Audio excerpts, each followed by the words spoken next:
もしやコスモでは。 Cosmo needs me free. Cosmo AP Luxury Sports.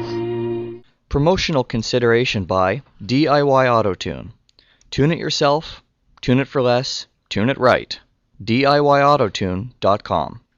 I've been using MegaSquirts since the days of the version 2.2 board. So naturally, it was my first choice as the EFI controller for the Cosmo. So I called up my friends at DIY Auto Tune, and they sent me their brand new, just released MS3 Pro.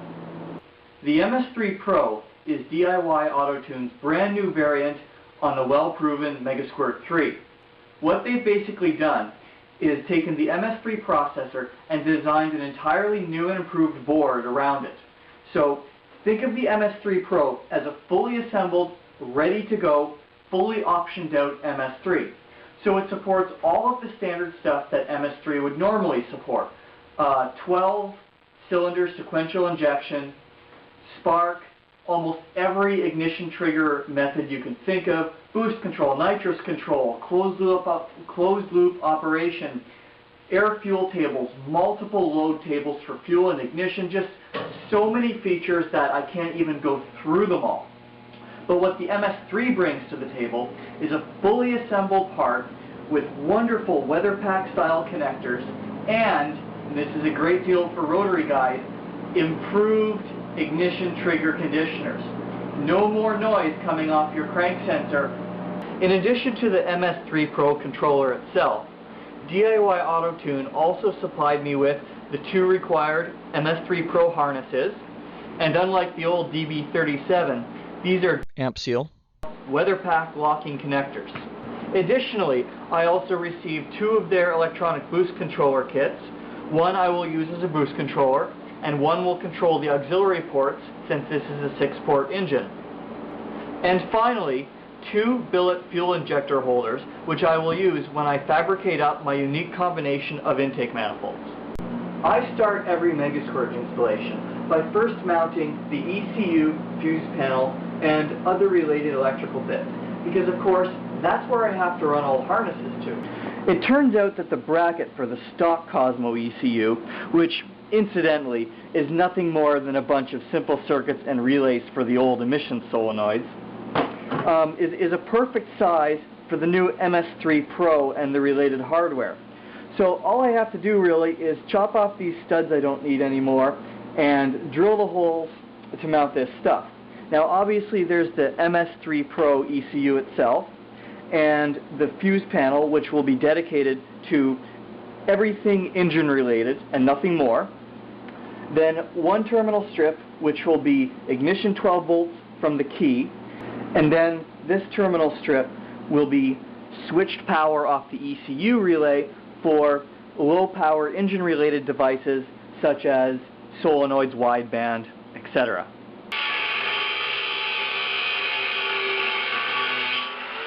Okay, I'm going to mount the ECU first and then I'll line up everything to it. So, just need to mark some mounting holes.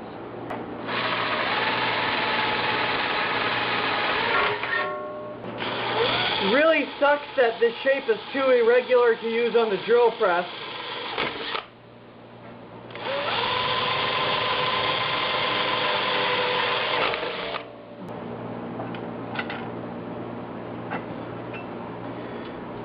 Okay, well, we'll just get this bolted temporarily in place, and then I will use it as a reference to drill all the other holes and get my other positions finalized, because oddly enough the sides of this thing are not exactly straight, so I can't just measure off of them in order to position my other stuff.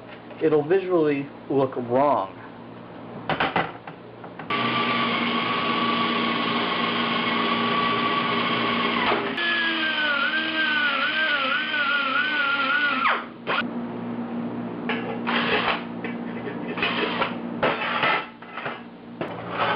Now that all the holes are drilled, I'll just get this stuff mounted up. And then actually, I have to add two relays one for the fuel pump, one for the ECU, and then it's ready to mount back in the car.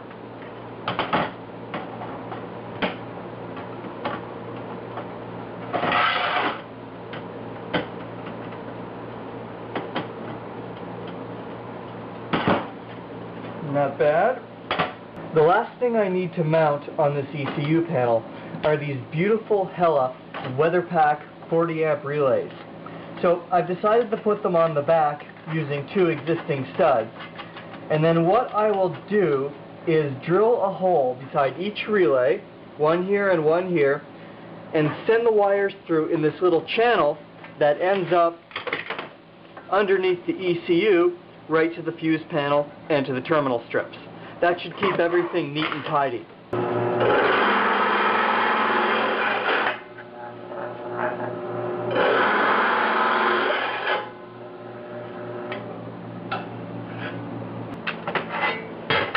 Okay, just pop in some grommets.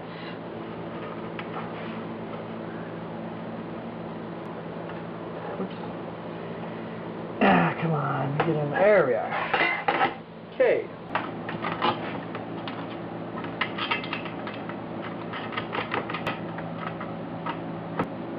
Okay, now let's make this the fuel pump. Let's make this the ECU.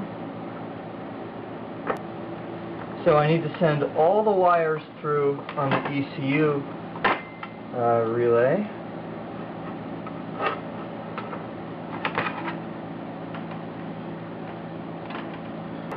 But on the fuel pump relay, I just need to send through the coil wires and one side of the contacts, because the other side of the contacts will connect directly to the fuel pump harness, which will go to the back of the car. Time for final assembly. So most of these fasteners, basically all of them with the exception of the ones holding in the ECU, are getting a little dab of blue Loctite, just because a lot of them tighten against plastic, so I can't really crank them down, but I also don't want them getting loose. The reason the ECU isn't getting any Loctite is because I will have to take it off again at some point, because the MS3-Pro takes an internal battery because it can do internal data logging to an SD card. So it needs the battery to maintain the real-time clock. Since it'll be a while before I power everything up and really make use of that capability, there's no point putting in the battery now and letting it go dead from disuse. So I'll just take it off before I fire the car up for the first time and install the battery.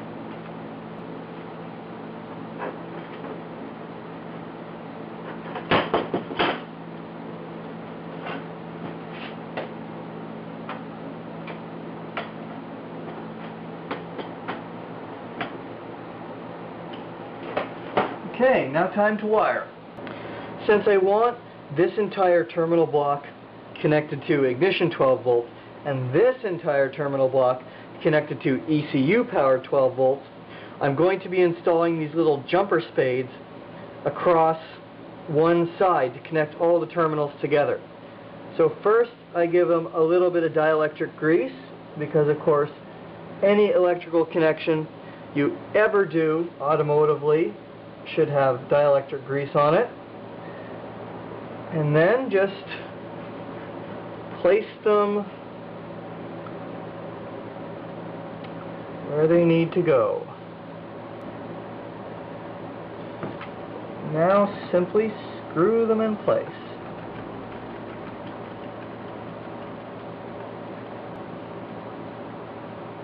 I'll leave all these screws just a little bit loose until they're all in place, just so I can line everything up.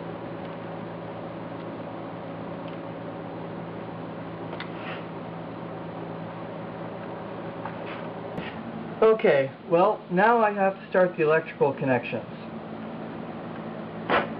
So power to the ECU coil will connect to the ignition terminal strip so that when the ignition key is turned on, the ECU receives power. And of course, a little bit of dielectric grease on all these connectors will prevent problems in the future.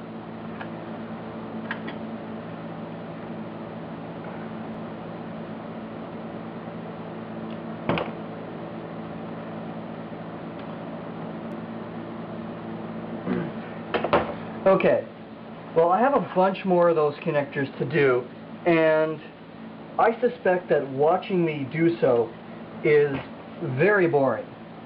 So I'm just going to make many of these connections off camera, and then I'll kind of summarize what I did when I'm done.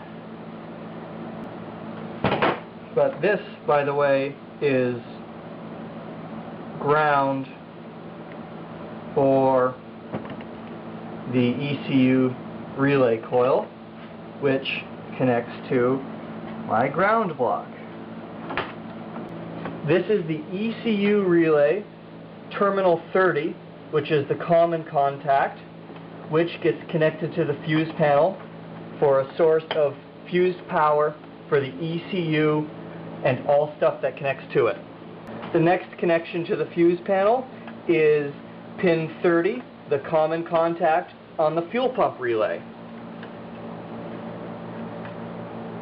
Next is the normally open contact on the ECU relay, which is terminal number 87, and that gets connected to the common area of the ECU terminal strip, which will supply switched power from the ECU fuse to, well, the MS3-Pro itself and all the rest of the fuel injection stuff.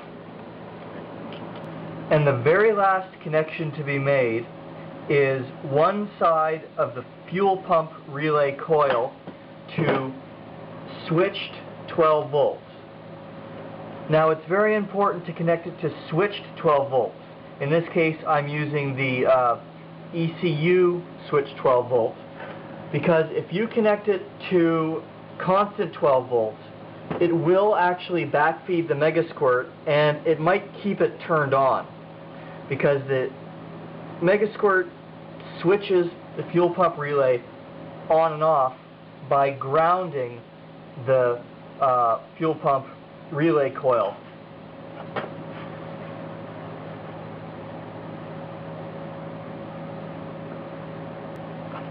Goes to the most convenient spot on the ECU relay terminal strip.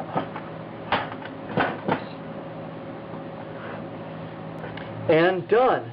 That is the basic MegaSquirt ECU relay wiring. I've hooked up a spare 12 volt battery and popped in some 15 amp fuses for testing. So, let's check the circuit. I should have 12 volts at the output of both fuses. Yep. And yep. I should have no 12 volts at the ECU panel. Nope, I don't. But if I use this jumper cable to apply 12 volts to the ignition terminal strip, the ECU panel should come alive. Look at that, it does.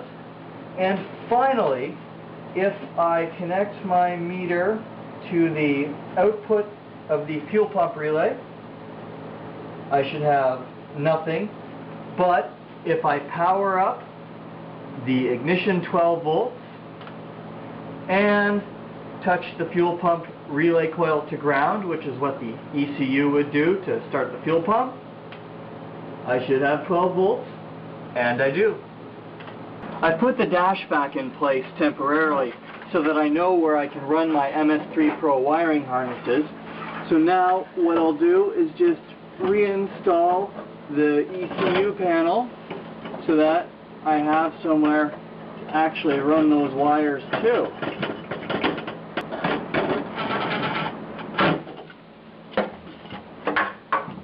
The MS3-Pro uses a standard GM 3-bar map sensor. And additionally, I'm using two solenoids, one to control boost and one to control the auxiliary ports. So what I need to do is mount these things up before I start wiring. I think what I'm going to do is use some aluminum angle here and make a simple bracket that uses the existing FD manifold mounting bosses to just bolt everything right about here.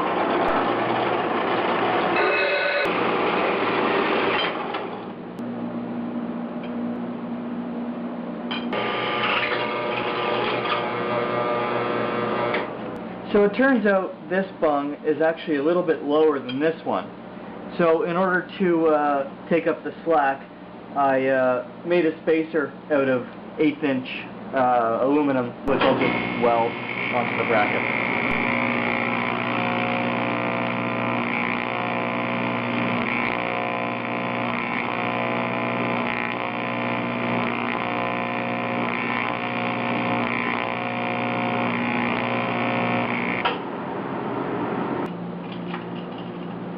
Well, with the spacer welded on, it's now time to drill and tap the bracket for the sensor and the solenoid. Now what I've decided to do is sandwich the solenoids together because it makes for a much more compact assembly. So, since this just involves me drilling and tapping a bunch of holes, I will turn the camera off because you've all seen me do that a million times, and when I turn it back on, all the holes will be magically drilled and tapped. All the holes are drilled and tapped, so now I just have to reinstall the sensors and the solenoids. One thing I'll have to be very careful with is that these threads are cut into soft aluminum, and they're not particularly deep. So I'm going to have to use Loctite in lieu of higher torque just so that I don't strip the threads out. I guess the worst case scenario is I can always put a nut on the other side if I do strip out the threads, but you know what? You're going to see the nuts from the top. You'd see the nuts on the top here, and it would just kind of look a bit hackish. The MS3-Pro supports a lot of input-outputs, and they're versatile enough that the user can reprogram them to serve almost any purpose. So in order to avoid confusion during my wiring, I've made this little chart that just keeps track of what I'm using the outputs for. For example, I'm using high current out 3 to run my boost solenoid, high current out 1 to run my auxiliary port solenoid. I use 2 of the PWM outputs. I'll use them as on-off outputs to drive the E-fans. And I'm repurposing an unused injector output to run my check engine light. So now that that's sorted out, I think we can finally get to wiring the actual car. I'm going to send all the engine-related wires on the harness through this part of the transmission tunnel to hide them. So, it's now time for some really awkward hole saw drilling.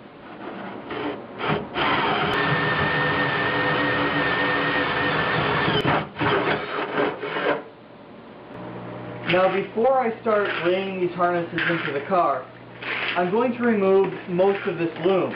The reason is I'm going to combine these 2 harnesses into one harness, and then that single harness is going to split to take 2 routes into the engine bay. One, of course, through that hole in the transmission tunnel I just cut, and another along the driver's side inner fender. So I'm going to cut the loom off at about 10 inches from the connector, and from there bundle everything together as one harness. Also, I'm separating out some of these wires because not all of the wires are going to be pulled into the engine bay. For example, the red wire that I'm pulling out now is the master power wire to the ECU, which of course is going to connect to the terminal strip on the fuse panel. Another one that's going to be inside is the pink oxygen sensor wire, because that's going to connect to the wideband harness, most of which will be inside the car, except for the part that goes out to the actual sensor. So Also, these grounds will get pulled out because they're going to connect to the ground panel on the fuse box, which will ultimately end up going out on two thick 12-gauge wires to get grounded to the engine. So I have a bunch of these wires to pull out. I'm going to sort that out, and then next step is laying the harness into the car. With the aid of my wiring chart and the MS3-Pro schematic, I've separated my wires out into 3 groups. This is the group that stays in the car which I'm using, which includes fuel pump, power, tach output, oxygen sensor, and ground. This is the group that goes into the car which I'm not using. Stuff like CAN, flex fuel input, and other I/O that I'm not using, which I will end up just for now bundling up and putting them out of the way. And this, of course, is the group that goes into the engine bay. And the second harness is now organized in the same way as I did the first. So you can see that very little of the second harness is used. These 4 injector wires, injector A, B, C, D, go out through the firewall to the engine. And then these spark outputs, A, B, C, go out to the driver's inner fender well. This is all the unused I/O, which mainly consists of the unused injector drivers, the unused ignition outputs, the stepper motor idle control, and a few other miscellaneous things.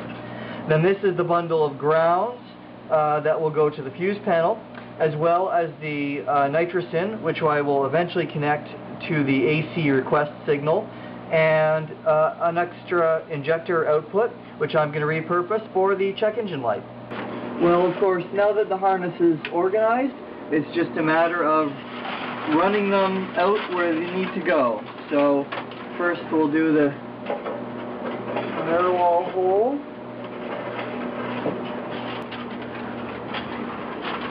And we'll just show that out there.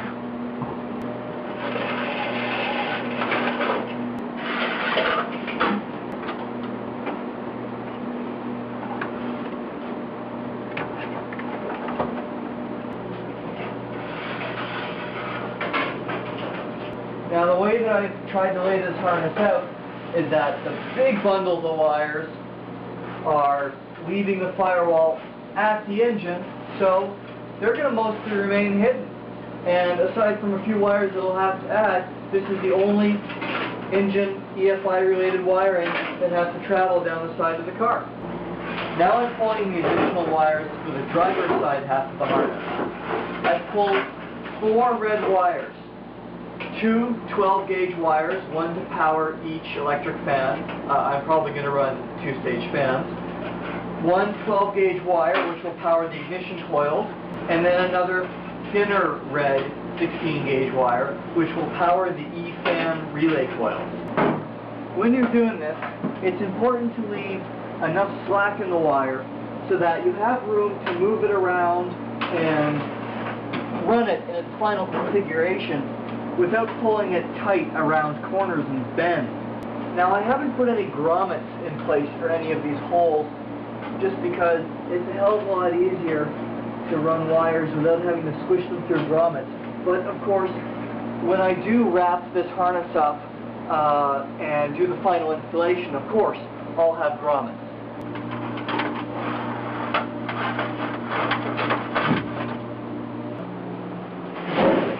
And these are the last 3 wires that I have to add to the engine part of the harness. Now I've pulled through 5 wires. 2 thick 12-gauge switch 12-volt thread, one for the injectors and one for the solenoids, a 16-gauge switched positive 12-volt red for the BAC valve, and then 2 ground 12-gauge black, which will ground the ground plane on the fuse panel, which is where the MegaSquirt grounds. It'll ground that to the engine.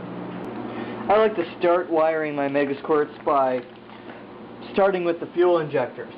So I guess I should probably put those in the rail since that'll give me a place to run the wires to. These are 450cc RX-8 injectors, which I just bought from the local parts store. And when you're inserting these things in the rail, you want to lube the O-ring a little bit with some grease, and then they should slide right in. The MS3 and MS3-Pro really like high impedance injectors, so of course these are high impedance injectors. They're also modern style disc injectors, which atomize fuel far better than the old style pintle injectors, which will help with everything from fuel economy to idle quality. Incidentally, RX-8 fuel injectors will physically fit in any second-gen RX-7 fuel rail, as well as GSL SE fuel rails. Okay, let's get to some actual wiring. So the first thing I need to do is feed the injectors 12 volts, because the ECU switches the injectors by grounding one side. So one of these thick 12 gauge switched 12 volt positive wires needs to be split into 4 separate wires, because there are 4 injectors. What I'm going to do is simply solder the wires together. Now, yeah, I know someone's going to bring this up. There is a great debate as to, oh my god, soldering sucks, you should crimp, and oh my god, crimping sucks, you should solder. Well, the fact is, a properly done solder is fine, and a properly done crimp is fine. You'll see me both solder and crimp during this entire process. There we go. So what I'm going to do is use flux remover to pull off all the excess flux before I put the heat shrink tubing on. This is a step that a lot of people miss when they solder wires together and then say, oh no, the flux is going to corrode it later on. Well, that's why they invented flux remover.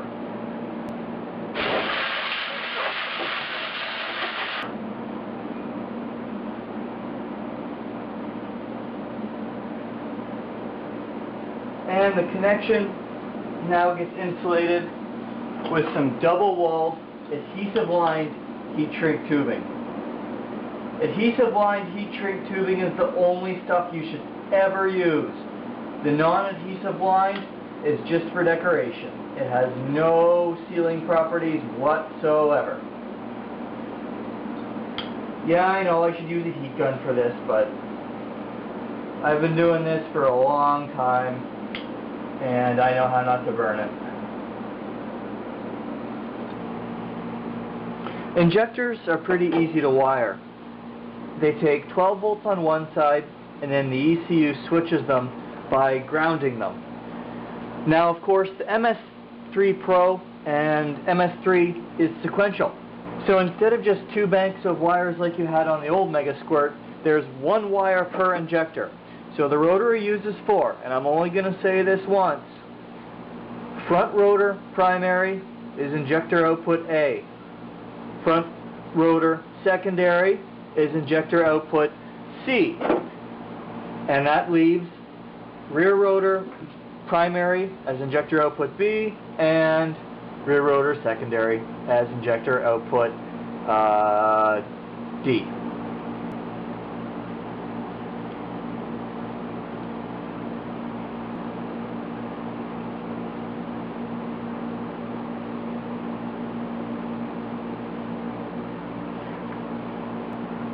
Now you're going to want to leave a little slack on all of these connections, because it's always easier to tie up extra wire into the harness versus breaking out the old wire stretcher and trying to lengthen the wire. Wire stretchers are pretty rare and expensive. Unfortunately, mine broke a few years ago, so I just have to make sure to keep my harness lengths correct. And once again, some flux remover. This stuff works really well if you spray it on, let it sit, and then give it another spray, and then wipe it off.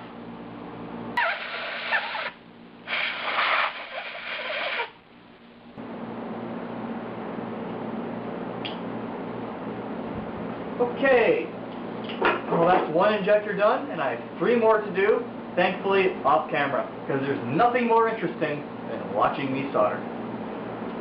The temperature sensor is next, so I've split this ground wire. This is the sensor ground. One, of course, goes to the one side of the temperature sensor, and the other side will go up to the intake manifold to ground the TPS map sensor and whatever else is in that area. The sensor I'm using is the GM temperature sensor. Now you can use any sensor you want with the MegaSquirt, but the thing about the GM sensors is that the Squirt is pre-calibrated to use them. They're cheap, ubiquitous, and every time you upgrade firmware on the MegaSquirt, you don't have to remember to change your sensor calibrations. The sensor wires are non-polar, so you can connect them any way you want, but I like to match the colors so that it's at least reasonably consistent. On all MegaSquirts, the yellow wire is the coolant temperature sensor wire.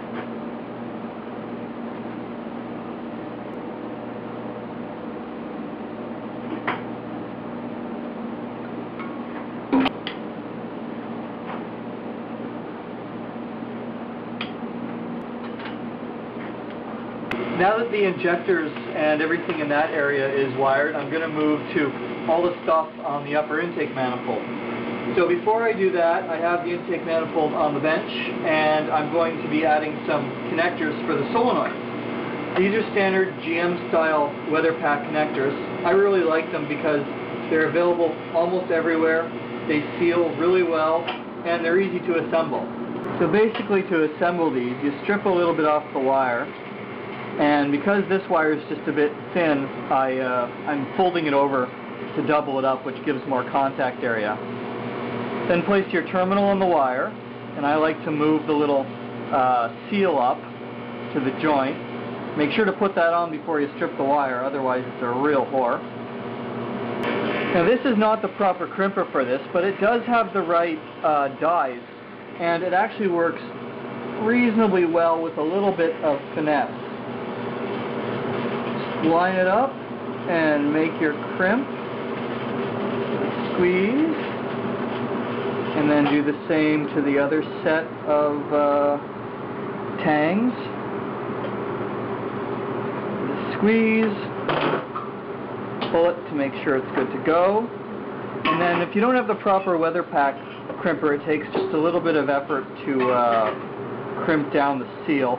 I use the insulated terminal crimper just to shape it a bit, and with a little bit of practice you can get a really good crimp. There we go. And then finally shove your terminal into the casing.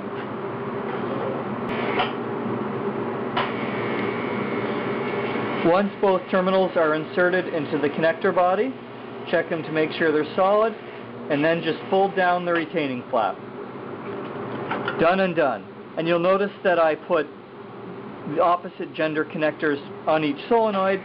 That way there's no mistaking plugging them into the harness, because they can only go where they're designed to go. On the harness side, both solenoids get a switch 12-volt feed, which is this red wire that I've split. And now all I'm doing is adding the matching weather pack connectors to the outputs from the ECU. One solenoid is the boost solenoid, so it's being run by the high current 1 output, and the other solenoid is for the auxiliary ports, which is being run on the nitrous output. I had to split the ground into 4 wires and the 5-volt reference signal into 3 wires to feed all the bunch of sensors located on the back of the manifold. Now what I'm doing is just crimping the terminals onto the wiring for the external map sensor. Unlike the regular MegaSquirts, the MS3-Pro uses an external GM 3-bar map sensor. That map sensor needs 3 wires to connect to it. The 5 volts to run the sensor, the ground, of course, and the signal out to the ECU. Weather pack connectors have little key slots in them so that the connector can't be forced on in the wrong orientation. Now, a quirk with the GM 3-bar map sensor is that the keys on the sensor don't match the weather pack connector. Now you can get the appropriate connector from DIY Auto Tune or your local auto parts store, or if you're really good with the razor blade, you can cut the slit in the connector you already have. Plastic is actually pretty soft.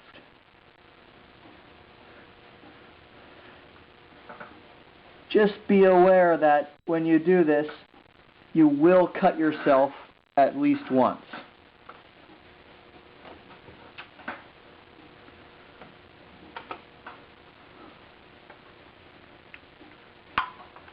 Not bad. Now that the connector fits, it can just be assembled to the diagram. A is ground, B is output, and C is 5 volts. And snap the retainer in place. Map sensor done. Now normally I don't really like reusing connectors from other wiring harnesses, but I couldn't find an FD VAC idle valve connector. But what I did have was a very low mileage FD wiring harness. So I cut the connector off and completely disassembled it and checked the conditions of the crimp, the wires, and the grommets. It was actually in really good shape. So all I'm doing is soldering the MegaSquirt wires to the cleaned up FD VAC connector pigtails. Now if you are going to reuse old harness connectors, you want to make absolutely sure that they're in great shape. Otherwise, all you're going to do is transfer electrical problems from the old harness onto your brand new standalone installation, and you really don't want to do that. So to the VAC plug, one wire just goes to switched positive 12 volts, and the other wire goes to the MegaSquirt's idle valve output. And it's non-polar, so it can be connected either way. TPS is next, and there's 3 wires that get connected to the TPS, just like the map sensor. A ground, a signal, and 5 volts. Now once again, this is a reused connector. Again, the TPS connector on the FD is a little bit odd. So all I did was disassemble it, clean it up real nice, and make sure that all the wiring was in good shape. Since this is an FD TPS that goes with the FD manifold, I just went over to the RX-7 forum and looked up the pinout. But if you're faced with an unknown TPS, in a sec I will tell you how to find which wire is which.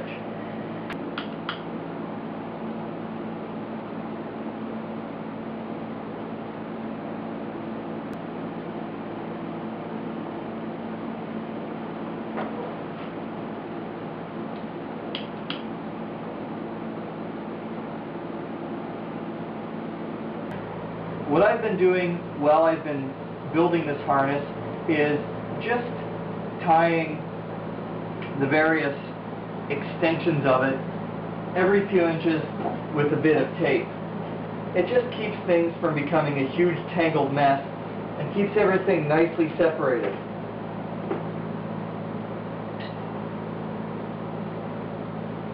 Now if you're faced with an unknown TPS, and you can't find the pinout via Googling or checking the appropriate forum for whatever model of car it came off of, it's actually pretty easy to find out which wire is which. So I'm going to demonstrate this using a Series 4 RX-7 intake manifold with its very simple 3-wire TPS and a meter. Set your meter to measure resistance. Usually the 20K range works well because most TPSs are 5K potentiometers. Hopefully you're dealing with a 3-wire TPS because doing this with more than 3 wires is actually kind of hard. So grab your leads and pick any 2 connections. Note the reading and move the throttle. Well, my reading is changing. So what I'm going to do is keep moving my probes around until I find 2 pins where the reading doesn't change when I move the throttle. And I think I found them. So on my diagram, I'm just going to put a star corresponding to those 2 pins on the harness. The next step is to connect your positive probe to one of those starred pins that you just found, and then connect your negative probe to the remaining pin. Now move the throttle. Notice how when I do that, the resistance goes up. What that means is that you've found your signal pin, which is the one that the negative probe is connected to, but because the resistance is going up, you've connected your positive probe to the ground. So, swap that over to the other side, and now, as you open the throttle, the resistance goes down. So the pin that your positive probe is connected to is your 5 volts, write it down, or VREF. The other starred pin is ground, and the pin that the negative probe is connected to is signal. So there you go. You've just identified an unknown TPS. I put the horrible plastic stock FD throttle body inlet back on the intake manifold, not because I intend to use it. I'm actually going to fabricate something, but simply because it's going to provide a good spot for mock-up, so I roughly know the location of my temperature sensor. So I'll just tape it on here for now, and then make the harness with enough slack so that in case I decide to place the sensor here or here, there's enough room to extend the harness. Because, you know, slack can always be tied up inside the loom. It's a lot more difficult to add wire. The sensor is a standard GM open element air temp sensor. It came from DIY AutoTune, of course, with the wiring pigtail. And just like the coolant temperature sensor, it's just a matter of matching up the colors, because DIY AutoTune always makes their air temp wires orange, and then soldering it together.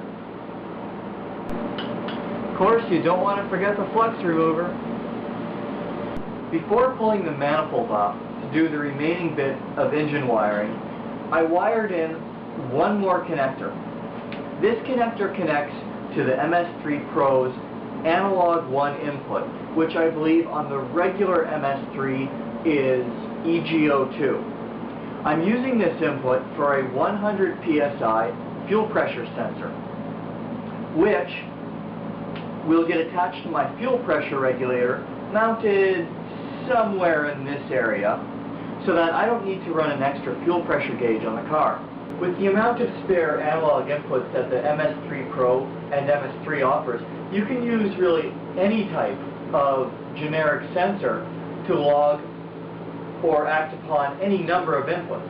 Now, these 2 connections are the second last connections I'll be making on the engine, but they're probably the most important connections in the entire ECU wiring, because these are the main grounds that run from the fuse box to the engine block, and thus ground everything ECU and engine related. If these grounds are poor or intermittent, all kinds of problems will result. That's why I ran 2 separate wires, which will be crimped with 2 separate connections and bolt to 2 separate points on the engine. Absolute redundancy. Big thick connectors take some effort to crimp. And notice the copious amount of dielectric grease used. And then bolt that loosely to the block to just hold it in place. The last engine sensor, and probably the most important connection made in this whole install besides ground, is the crank angle sensor. But first, before I install it and wire it up, I need to prepare it. I'm using a 2nd gen RX-7 crank angle sensor as my trigger inputs for the MegaSquirt. This gives the MS3-Pro the position and RPM of the engine via its 2 reluctor sensors and 2 wheels inside. This is probably the most important connection because these sensors, although very reliable, are prone to noise. So any kind of noise from the ignition system or the other electrical systems in the car can very easily create phantom or missing pulses, which can cause the ECU to lose sync with the engine. This is called noise. And noise has the wonderful effect of causing the ECU, really any ECU, to fire the spark or fuel injectors at the wrong time, creating all kinds of havoc. Tunability problems at the very least, blow-in engines at the very worst. So, what I'm doing here is replacing the old crusty stock Mazda connector with a new modern style weather pack connector.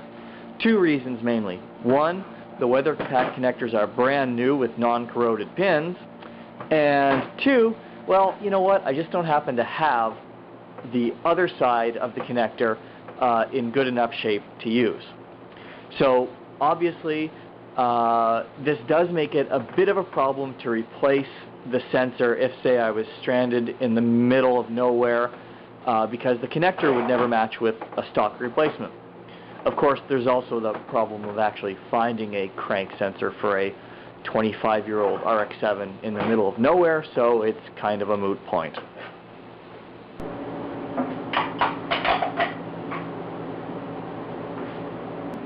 I got the pins crimped to the trigger input, but because the wires are so thin, and I'm not entirely confident that these seals are going to seal as well as they could, I'm just packing in a little bit of dielectric grease.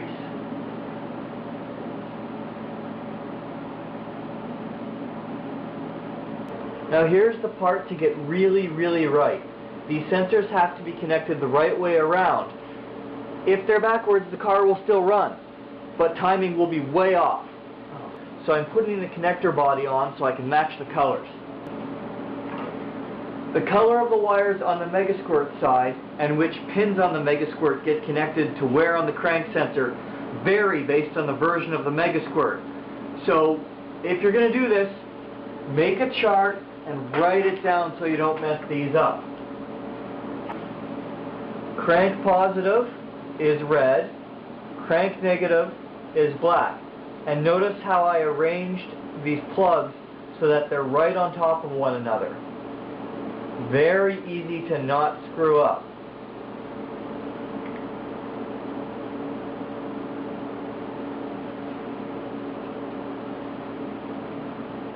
Cam input, quote unquote, because it's a rotary, is positive green and negative white with black stripe. And just to be confusing, on this MS3-Pro harness, the green cam input is actually ground and white is actually positive.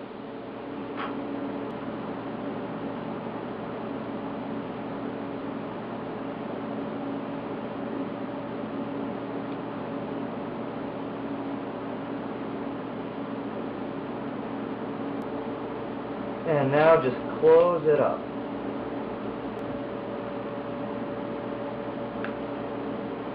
I'm using 2nd gen RX-7 ignition coils, and I thought long and hard as to where to shove them. Of course, that's what she said. And I think really the only place for them is on the driver's inner wheel well. Mounting these things is easy. I'm just marking the mounting holes,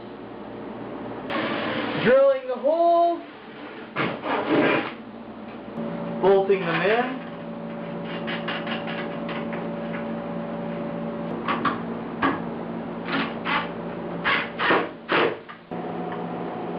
then welding nuts to the other side of the wheel well.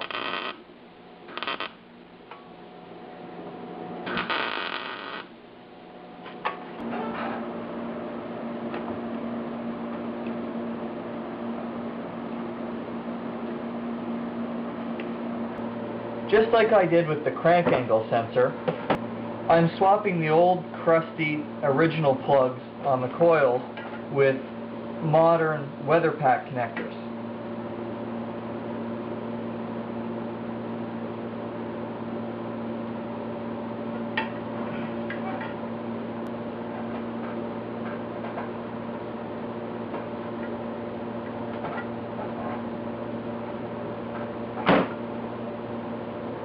There are actually 4 wires in the stock Mazda connector, but nobody knows what the 4th wire actually does.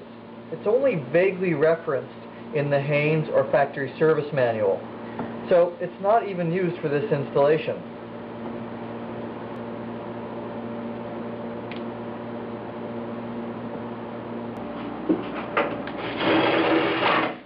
Coils installed. To power the ignition coils, one of the 12-gauge red wires gets split into 3 14-gauge wires. The leading coil gets 1 power feed, but the trailing coil, since it's actually 2 coils, gets 2 power feeds. Then it's just a matter of crimping the ends on and pushing them into the connectors.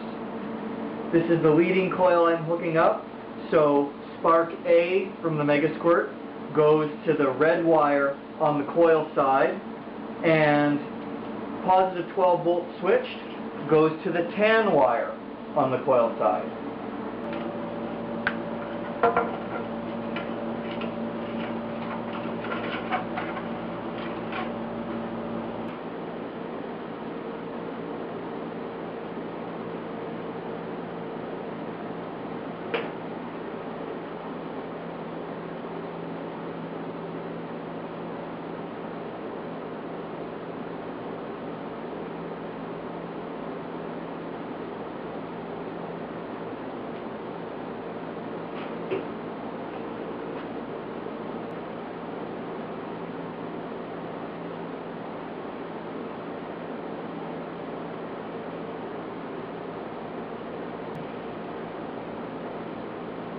Okay, call it overkill, but after I crimp these, I always like to smear a little bit of dielectric grease around the crimp and the seal.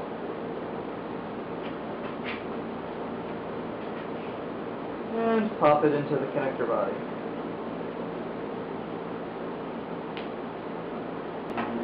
Like the leading coil, the 2 tan wires on the trailing coil get 12 volts. The red wire on the trailing coil is trigger, which connects to spark B on the MegaSquirt side. The white wire is trailing coil select, which connects to spark C on the MegaSquirt.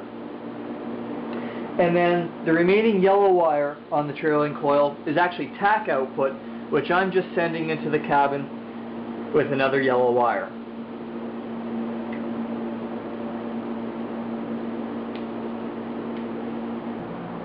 And the coils are now wired.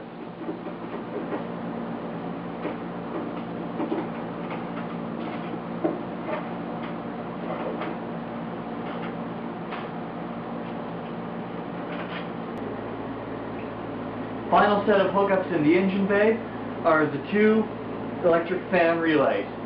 2 relays because I intend to run 2 stages of fan, whether that be 2 fans or 2-speed motor, not sure yet. So these are really simple to hook up.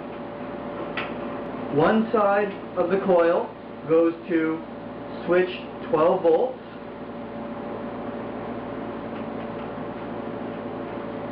The other side of the coil goes to the spare MegaSquirt output, and I'm using PWM output 2 on my MS3-Pro. I think the analog on the regular MegaSquirt would be PWM idle. Not the idle valve, that's on the MS3X board. This would be the idle controller from the original MegaSquirt version 3 or version 3.5 board. Not confusing at all, is it? And then finally, the relay needs high current power to power whatever it's going to run, so it also gets connected to one of the thick 12 gauge power feeds.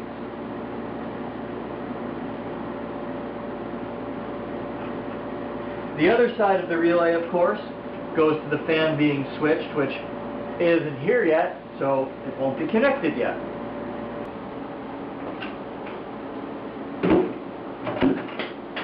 Oh.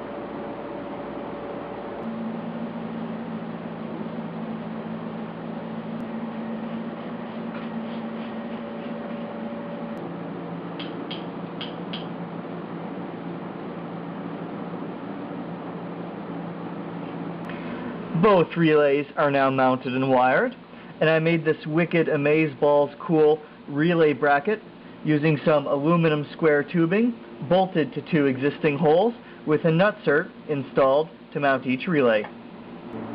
Back in the car now to finish up wiring the ECU panel. First step is to connect up the ground wires. So these are the two thick ground wires from the engine that get a little bit of the old dielectric grease, and then tighten down to the fuse box grounding panel.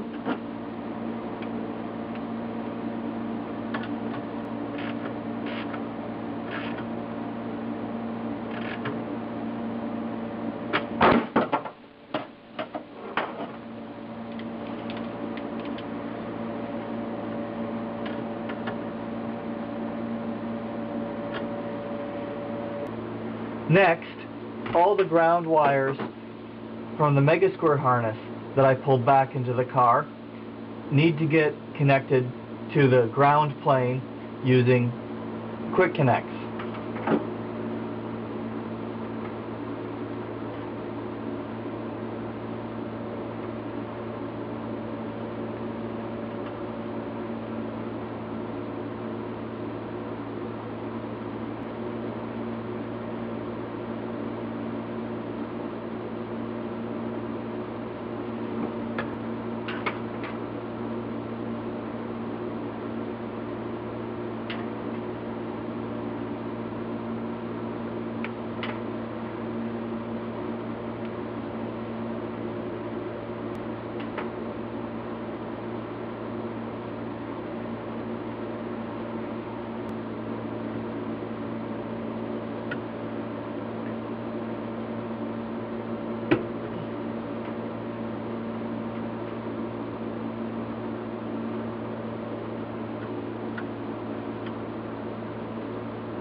The two feeds to the fan relays connect to 12 volts constant, each through their own fuse.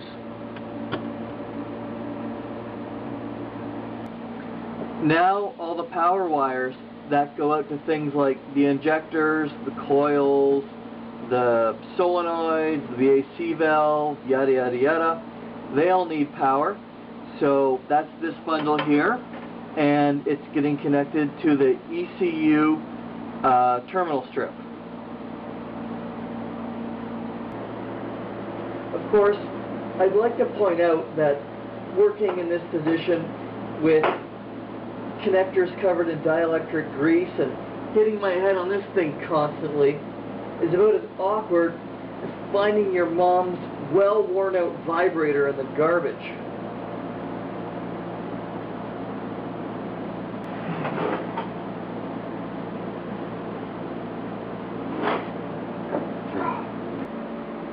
And this final connection is, well, quite possibly the most important of them all, because this one is a low current connection which powers the MegaSquirt itself. And like all the others, it's just a matter of greasing the wire. Connector's pre-greased. Good solid crimp. And screw it down. There we go. Power feeds are wired. One final device gets plugged into the ECU, and that is the wideband oxygen sensor. That sensor, of course, is critical so that the ECU knows the air-fuel ratio of the engine so that, well, you can tune it, it can operate in closed loop, and it can apply engine protection in case the air-fuel ratios go all wonky. The wideband that I'm using is the AEM UEGO, you know what I mean.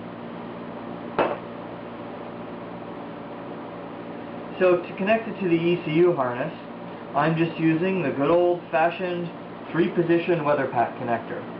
I just, of course, need to crimp on the pins, and then I can assemble the connectors on both the wideband and ECU side. Only 3 wires with the wideband, red 12-volt power, white output signal, and black, of course, ground.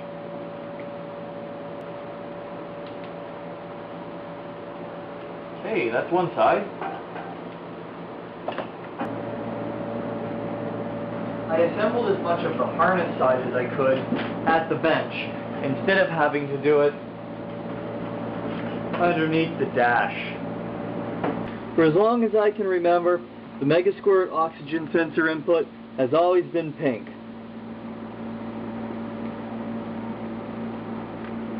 Now that's assembled, the red will just go to ECU 12 volts and the black to ground. Now the gauge itself, as pretty as it is, will actually probably be hidden in the back of the glove box, right about somewhere in this area, because I don't want to have to see it. And actually I don't have to see it while I'm driving, because really it's just an input to the ECU. And the last connection that has to be made is the purple wire to the other side of the relay coil for the fuel pump relay.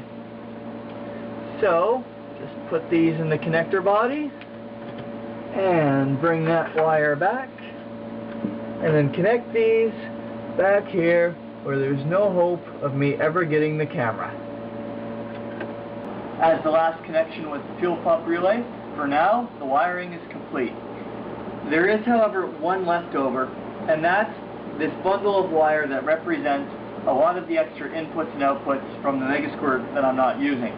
So for now, we're just going to toss this off to the side, and then when I loom and tile this stuff up later on, you know, once I've finished laying wires, I'll figure out what to do about this. Probably just cut it off short and heat shrink the ends. Now it's time for what's lovingly called in the electronics field the smoke test. Just like I did on the bench, I've connected 12 volts to the ECU panel, so I will now activate the system.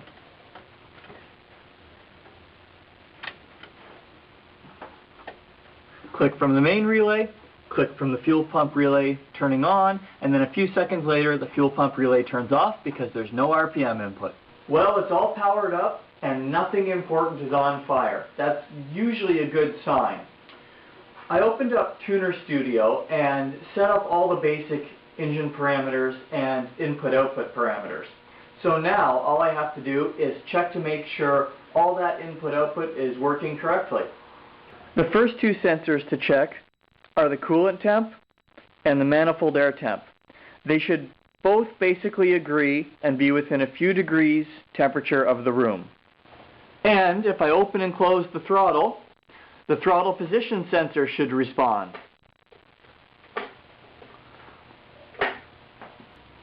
Now testing the map sensor is easy. It's just a matter of hooking up a hose and then sucking and blowing. Yeah, that's what I said.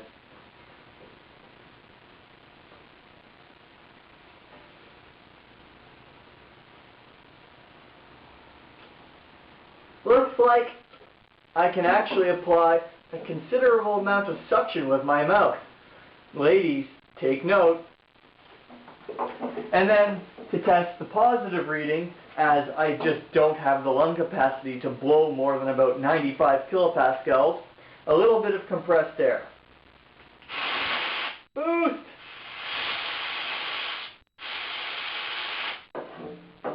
Seems to work fine.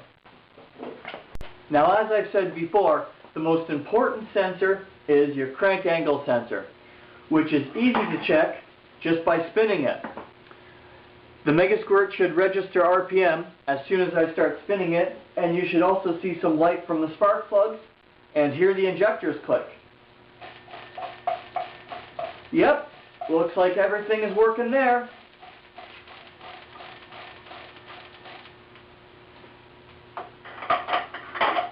The MS3-Pro also has some fairly robust test modes.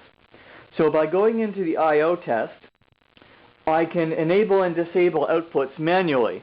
For example, you might be able to hear the fuel pump relay click as I enable the fuel pump output.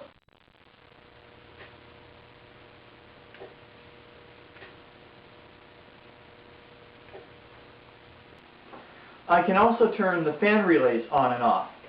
So fan number 1 is connected to PWM out 2, and the relays are located right below the camera. You should hear those suckers turn on and off. Fan number 1, on, off, on, off. Fan number 2 is on PWM out 3,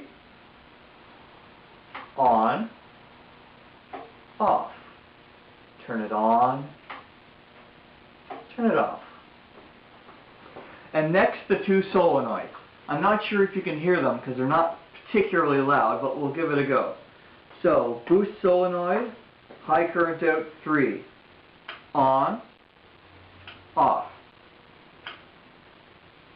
off. And I can also pulse them very easily. It might be more noticeable if I turn PWM on at a really low frequency and then ramp up the duty cycle. So I just set it to 26 Hertz and I'll set it to pulsed. You can probably barely hear that, but as I increase the duty cycle, there we go.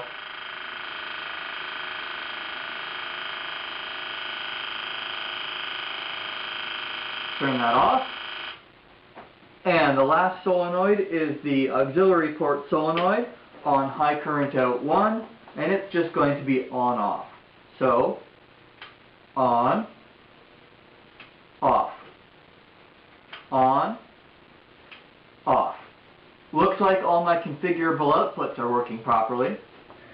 And the final test is going to be the ignition coils. Use this test mode wisely, because if you get the dwell setting wrong, you can burn out your coils. So let's enable test mode. I already have the dwell set correctly. Leading coils. And start.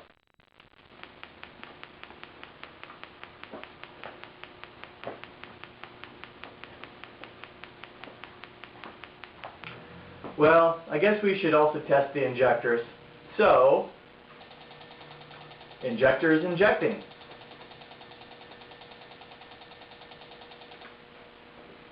Everything seems to work. And thus ends episode 24. First, I'd like to give a major thanks to DIY Auto-Tune for providing the MS3-Pro, harnesses, solenoids, and most of the other parts used in this episode. Everyone should always buy stuff from DIYAutotune.com. I'd also like to say that I'm actually quite proud of how this came out. This is probably my best MegaSquirt installation ever. And I just love how well all these harnesses are hidden and run out of the way for a very clean install. It goes to show you that you really don't have to have a mess of wires everywhere to run a fuel-injected engine. After seeing how easy this was to install, there is absolutely no excuse why anyone anywhere should use one of those ridiculous controlled fuel leaks into the manifold, I mean carburetor, to fuel their engine. So what's next? Well, we're going to stay within the engine bay doing some mechanical work, and I have one word for you: turbocharger!